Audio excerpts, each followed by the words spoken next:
Good morning everyone. I hope आप सभी लोग अच्छे हैं और आप सभी के फैमिली में भी सभी लोग अच्छे होंगे।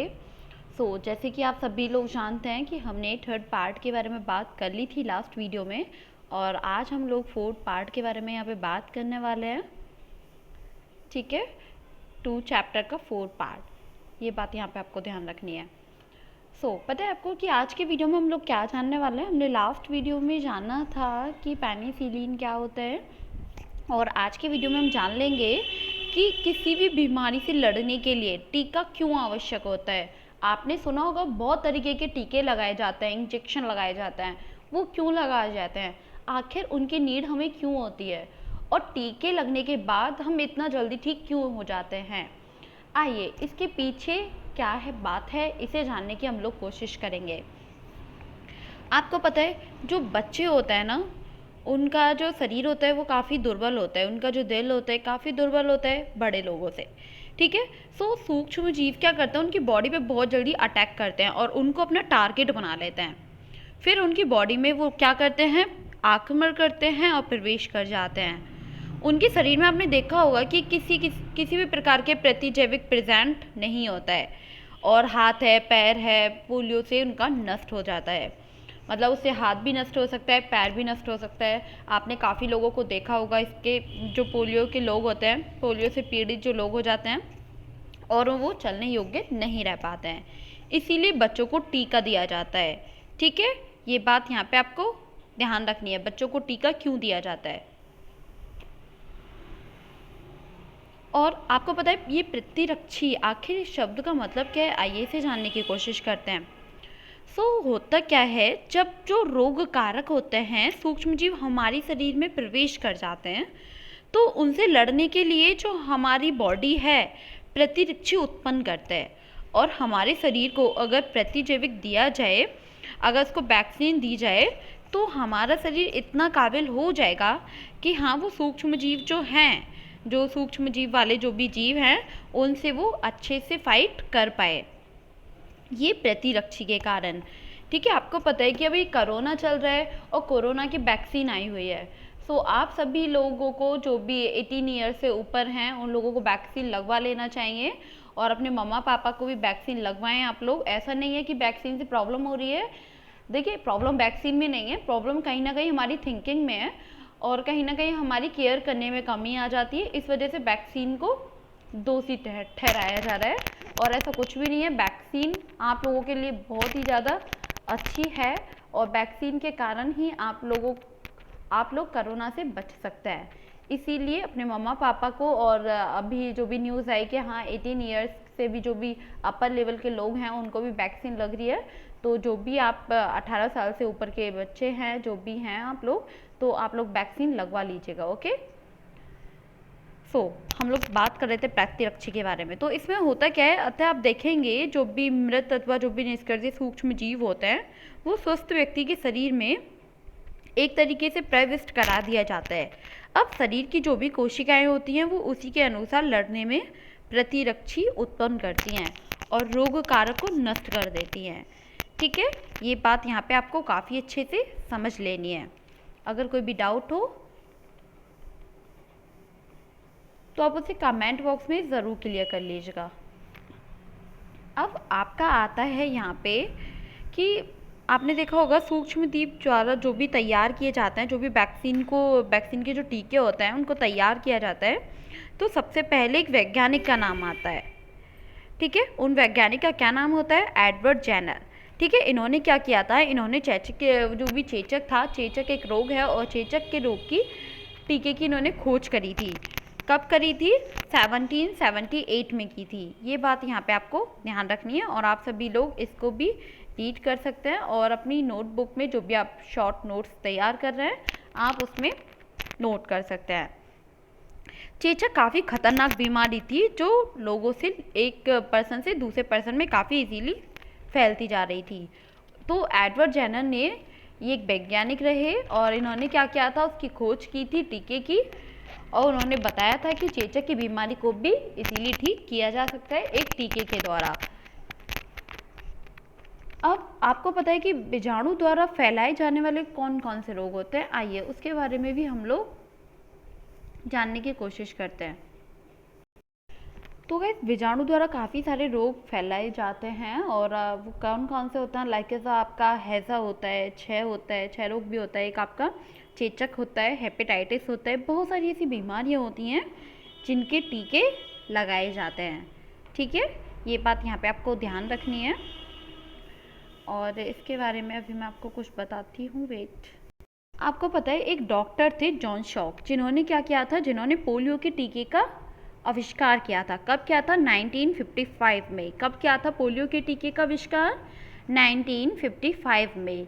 ये आपको नोट कर लेना है कहीं पे। और पोलियो की ड्रॉप भी पिलाई जाती हैं, पोलियो के टीके भी लगाए जाते हैं। एक वैक्सीन का निर्माण किया था और इससे क्या होता है, इससे लोगों को पूरे विश्व भर में ज़्यादातर आप देखेंगे तो मोस्टली पोलियो को ख़त्म कर दिया गया है। जैसे कि पोलियो से एक हाथ नष्ट हो जाता है, पैर नष्ट हो जाता है, तो इसको मोस्टली अब ख़त्म कर दिया गया है और बहुत ही कमी के साथ अब ये रोग फैलता है।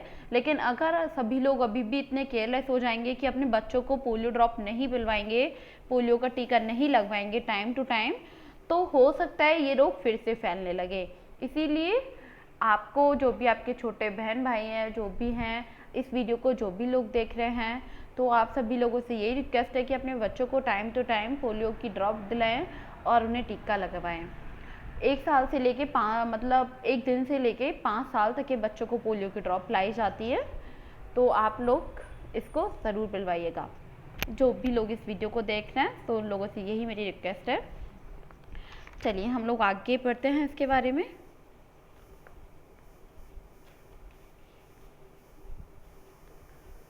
पर्यावरण का शुद्धिकरण, आखिर ये क्या होता है, आइए इसके बारे में भी हम लोग जानने की कोशिश करते हैं।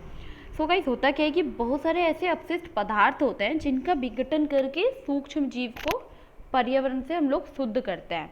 ठीक है, अब जैसे कि आपका कचरे का निपटान करते हैं, और जो कचरे का निपटान करते हैं तो वो आपका उर्वरक में चेंज हो जाते हैं।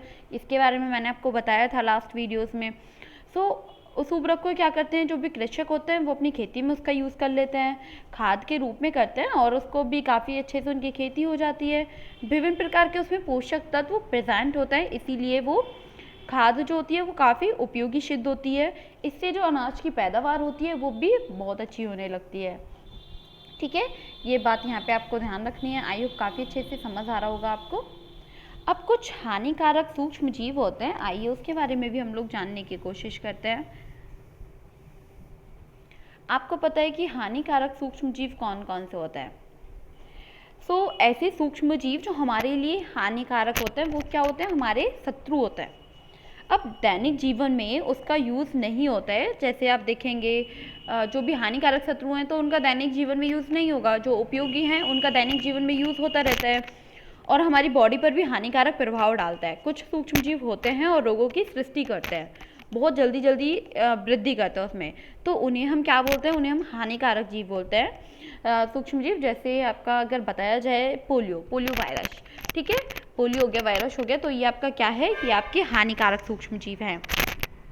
अब मनुष्य में कुछ रोगकारक सूक्ष्म जीव होते हैं, आइए क्या होते हैं, आइए जानने की कोशिश करते हैं। आपको पता है कि हम क्या करते हैं, एक होता है आपका संचरणीय रोग, आप सभी लोग यहाँ पे देख पा रहे हैं। आखिर ये होते क्या हैं, आइए जानने की कोशिश करते हैं। आपको पता है गाइस कि हम क्या करते हैं, किसी भी पदार्थ को खाते हैं, पीते हैं, तो जो भी संक्रमित आपका प्लेट होती है, जब जैसे कोई भी बंदा है और वो किसी रोग से संक्रमित है, हमने क्या किया, उसकी प्लेट में खा लिया। जो भी संक्रमित व्यक्ति है उससे आपको दूरी बना के रखना चाहिए फर्स्ट ऑफ ऑल तो, और उससे आपके पास बिल्कुल नहीं रहना चाहिए, उसका जूठा नहीं खाना चाहिए। सूक्ष्म जीव द्वारा जो भी होने वाले रोग होते हैं वो एक संक्रमित व्यक्ति से स्वस्थ व्यक्ति में बहुत जल्दी प्रवेश कर जाते हैं, जैसे आपका वायु के माध्यम से, जल के माध्यम से, भोजन के माध्यम से। ठीक है, तो एक आपका कायिक होता है, कायिक के संपर्क द्वारा भी रोग फैलते हैं, तो उसे हम संचरणीय रोग बोलते हैं। ये बात यहाँ पे आपको ध्यान रखनी है, और जो भी संक्रमित व्यक्ति है उसका ध्यान रखना चाहिए। ऐसा नहीं है कि उससे दूर दूर भागना चाहिए, उसका ध्यान रखना चाहिए प्रॉपर, लेकिन उसका जूठा नहीं खाना चाहिए। और अगर उससे आपको बात करनी है तो आप थोड़ा दूर खड़े होकर उससे बात करें, बिल्कुल क्लोज आके नहीं करना चाहिए। अब ये पॉसिबल कैसे हो पाता है, आइए इसे और जानने की कोशिश कर लेते हैं। आपको पता है कि जब भी कोई व्यक्ति है वो जुकाम से पीड़ित हो जाता है, तो व्यक्ति क्या करते हैं, उसे कोल्ड हो गया, बहुत ज़्यादा कोल्ड हो रहा है तो वो छींकता है।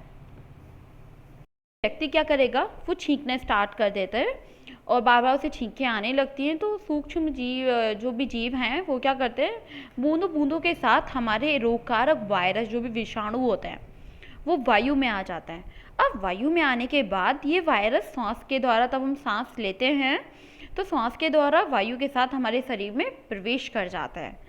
ठीक है, ये बात यहाँ पे आपको काफ़ी अच्छे से समझ लेनी है। और इस टॉपिक को लेकर आपका कोई भी डाउट हो तो आप उसे कमेंट बॉक्स में ज़रूर क्लियर कर लेना। अब हम यहाँ पे जानने की कोशिश करेंगे रोगवाहक के बारे में। आखिर ये रोगवाहक होता क्या है, आइए जानने की कोशिश करते हैं इसके बारे में भी हम लोग। सो गाइस, जो भी घरेलू मक्खी होती हैं, घर में मक्खियाँ बैठती हैं ना, बहुत सारी मक्खियाँ बैठती रहती हैं, तो उनके कारण भी रोग फैलते हैं। जैसे आपका हैजा है, सर्दी में खांसी, बहुत सारे ऐसे रोग होते हैं जो घरेलू मक्खियों के कारण फैलते हैं, और घरेलू मक्खियों के कारण ही वो रोग पॉसिबल हो पाते हैं। अब मक्खी क्या होती है, मक्खी बहुत सारे अपशिष्ट पदार्थों पे बैठती रहती है। अब बैठने के बाद उनके पैरों में क्या होता है, वो अपशिष्ट पदार्थ जाके चिपक जाते हैं। अब मक्खी कोई हम मानव जैसी तो है नहीं, वुमेन नहीं है वो कि अपने पैरों से वो अपशिष्ट पदार्थ को हटा लेगी। ठीक है तो वो मक्खी क्या करती है, पहले अपशिष्ट पदार्थ पे बैठेगी और उसके बाद उसके पैरों में गंदगियाँ चिपक जाती हैं, और फिर वो आके हमारे खाद्य पदार्थों पे बैठ जाती है। जो भी हम खाते हैं, खाने को हम लोग खुला छोड़ देते हैं, और ये बहुत ज़्यादा गंदी आदत होती है, बहुत बैड हैबिट है ये कि हम लोग खाने को खुला छोड़ देते हैं, तो उस पर जाके मक्खियाँ बैठ जाती हैं। अब उसी खाने को आके हम खा लेते हैं। खाने के बाद में जो भी मक्खी के पैरों के नीचे गंदगी चिपकी थी, वो सारी गंदगी हमारे खाने पे आके चिपक गई। अब उसी खाने को हमने खा लिया, तो उससे क्या होगा, बीमारी बढ़ती चली जाएगी। इसीलिए आपको सारी चीज़ों को ढक के रखना चाहिए, कवर करके। ओके, अगर इस टॉपिक को लेके आपके मन में कोई भी डाउट है तो आप उसे कमेंट बॉक्स में ज़रूर क्लियर कर लेना।